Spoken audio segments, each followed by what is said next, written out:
Begin edit. This is the part we cut out. Begin edit now. Okay. Thank you for being part of this. Nice to have you here. Well, I'm glad we've gotten acquainted. So we're here at Clifftop 2018 on Saturday. That'd be nice, but I think it's Sunday, isn't it? Is it Sunday? Yeah. Oh, okay. It's okay. That's how time flies. Well, you weren't paying attention. Apparently not. I mean, first of all, I'd just like to know how you got started playing Oldtime. Well, I heard it, and I thought I liked it, so I started. That's it. Where did you hear it?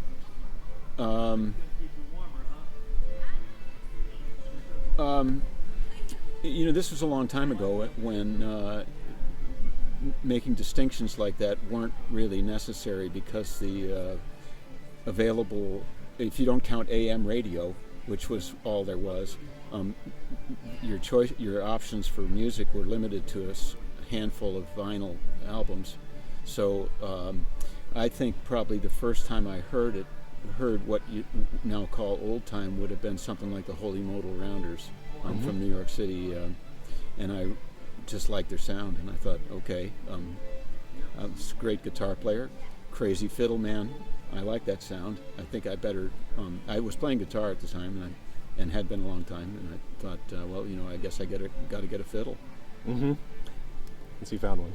Yeah, I did actually. It was a friend of mine who was also into the Rounders. Was his girlfriend worked at a restaurant, and one of her colleagues had a fiddle that she had as a kid that she wanted to sell, a whole setup, the rosin bow case, the whole 9 yards for $10. Okay. How can you go wrong?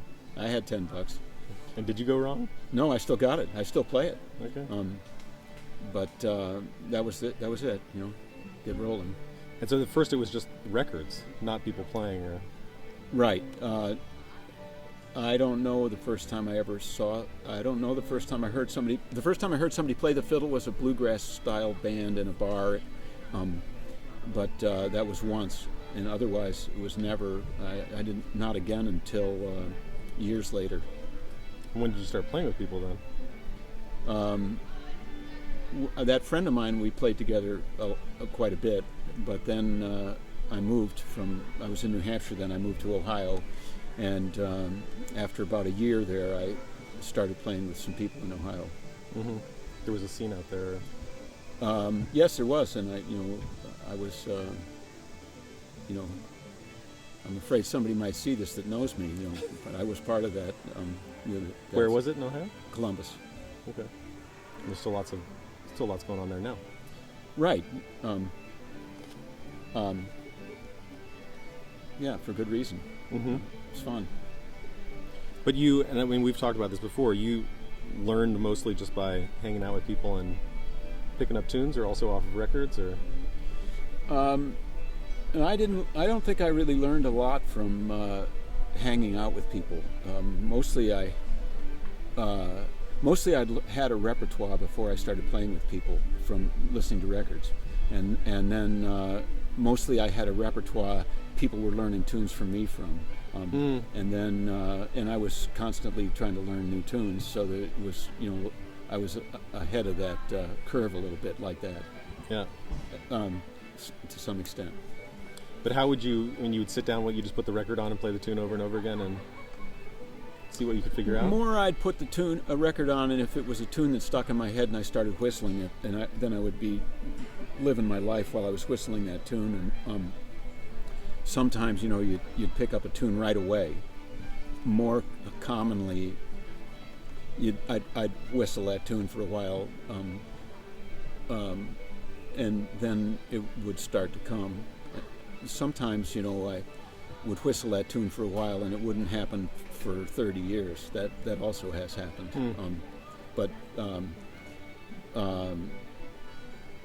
I did hear people playing when I got to Columbus, and I heard people playing, and sometimes they were playing really great stuff. And at that point, I think I had a tape recorder, so I was.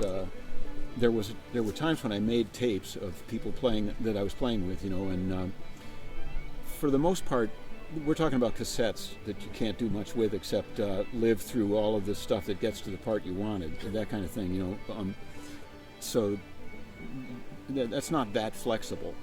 Right. I didn't very often just back up, do it again, back up, do it again, that kind of thing. It's more get it in my head and then live with it for a while. And I think that accounts probably for mostly why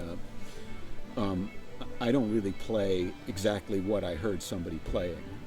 I play exactly whatever the best I could get at. Mm. I mean, it'd be ideal if I could play like the people I really admire, but it's never going to happen. That wouldn't be you. I like to think that if they heard me, that they'd think, yeah, but that's okay. That's all right, Dave. Well, I never, it's funny, now historically I've asked people, and, I've said, I never could understand why such and so ever wanted to play with me in the first place. And the response was, well, they liked your sound. And I think that pretty well summarizes it. I played with people whose sound I liked, and they played with me because the sound they liked. So you said that at the beginning you were playing with another guitar player? But then Ohio was when you really started playing regularly with people, or? Right, and a bigger band sound, more of an ensemble. Right. And was it like a jam setting, or was it people that got to like house parties, or?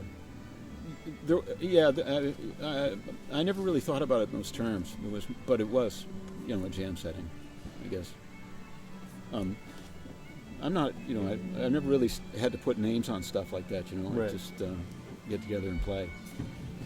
And why have you kept playing? Because you've been playing for a few years. Right. And I certainly have mostly played alone in isolation for a long time. And I think what happened was the experience of playing kind of morphed into a different kind of experience. So that, yes, it's fun to play music. I really enjoy playing with other people. That part's really nice. But, I know what it is. I realized fairly recently that consistently in my life from the time that I got my first guitar, the only place I could go in my life where I was comfortable was playing music alone. Mm. And I've been in a lot of discomfort. Mm-hmm. But that was always there, It's cool. That's the reason I play. Right. So I like playing with other people, that's fine. And I really like listening to other people, that's fine too. But, when consistently you can go to a place that... a happy place. I wouldn't call it that, but... a not unhappy place. Right, and but it's different. Yeah. Well, I'm sure it's a common experience, or at least I hope it is. You can be doing something with your hands, and you can be thinking about what you're doing, and then you switch and become an observer of you doing it. Right. That's the comfort. Okay. Now you're somewhere else. Right. That's the reason. And even while you were farming, you found time to do it regularly? It's part of the reason I was farming. The same thing happens. I'm milking a cow, and I'm observing myself milking the cow. I'm moving the cows. I'm not there. I'm observing myself moving the cows. And what's interesting about that experience, or what do you think? Well, you've either not had it, or the interesting thing is that there's something. Be careful here, because I realize that you might not edit this out.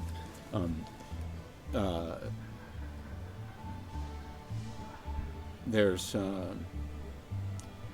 well, we were talking yesterday. There's spaces. There's this space that stops here. Then there's my space that stops somewhere out in Pennsylvania. But your space might stop a little closer. But you're in my space now. Right. And then there's a space beyond that it's there because it's not the space you're familiar with. It's beyond your space. Hmm. Well, there's elements of your human existence like that, your consciousness, that are, so there's that place that's beyond your consciousness because you know it's there because there's a boundary. Right. That's where I'd like to go. Mm. I came back from there so we could do this. Right. But thank you for coming down to our level. Yeah, exactly. I came back from there so we could do this, but I know that I can go back there if you just leave me alone for a little bit. Yeah. All right, thanks. Do you have a tune that you'd be willing to play for us? Yeah, I think that's the idea, right? What do you got? One of the many Katy Hills. How about that? Okay. Do you know where you learned it? Sure. I had. It comes from Ward Jarvis. It was one of the famous people of old-time fiddling, I guess you'd say. At the time, he certainly wouldn't have called himself that, but it turns out that a buddy of mine spent a lot of time with Ward and made a lot of tapes, and before we parted in Ohio, he gave me a whole bunch of tapes, and that would be one of those things where I listened to him. I listened to it a lot because there was a time in my life when I was doing a lot of driving. So I listened to a lot of that, and I had it in my head, and I'd walk around with that in my head, but I really couldn't get a handle on it. And then more recently, it started to come out. Mm-hmm. Interesting. Yeah, I thought so. Okay.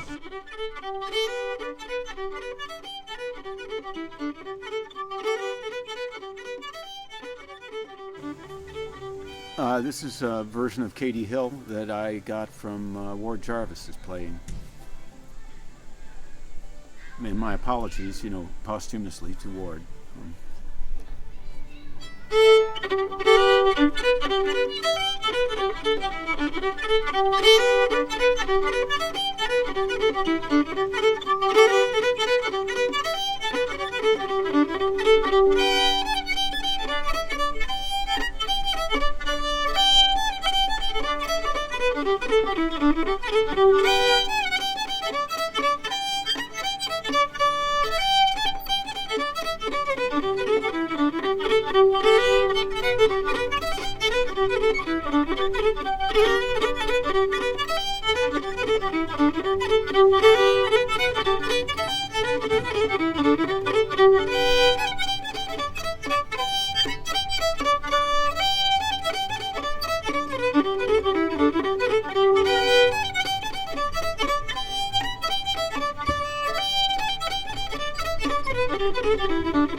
Playing it slowly, A part and B part. It's in a key that I'm playing in now. Theory's really not important that much. I think the tuning is your standard tuning. People refer to it as standard tuning, and it's a G tune. And playing, part A is I think of as the low part.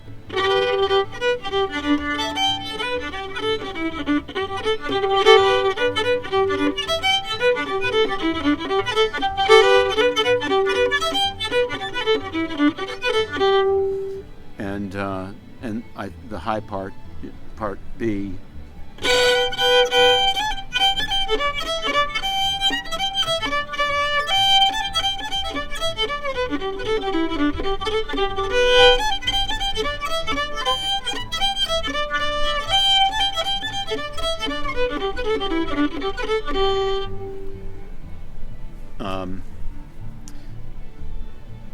We had previously been talking about